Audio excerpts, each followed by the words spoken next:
In this video, I'm going to show you how to make an AI video in Canva. So what you'll need to do first is simply go to canva.com, make sure you're logged in into an account if you have an account. If you don't, just go and create an account.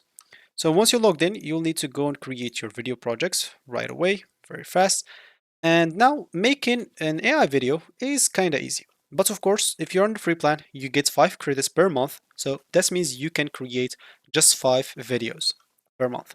If you have the pro plan, you get 50 credits, which means you can create 50 videos per month. So you can go to this left panel and go down to Magic Media. So as you can see, go here to Magic Media. Once you click on it here, you'll be able to create images, also graphics, and videos using AI. So for me, I have a pro plan. I have 50. I already used to.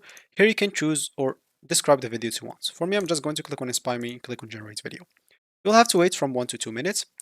Once it's done, you'll be able to add it to your Canva video, and you'll be able to download it, share it, do whatever you want with it. Basically, that's how you make an AI video in Canva. Of course, you can make other stuff like graphics and images. So as you can see, you'll have to wait a little bit until it's finished. Then you'll be able to add it and you should be good to go. So as you can see, once it's finished, you find it like this. You can click on it and it will be added right here. You can now add it, share it, whatever you want. So that's about it. That's how you make an AI video in Canva. If you have any questions, leave it down below in the comment section. I'll do my best to help you out.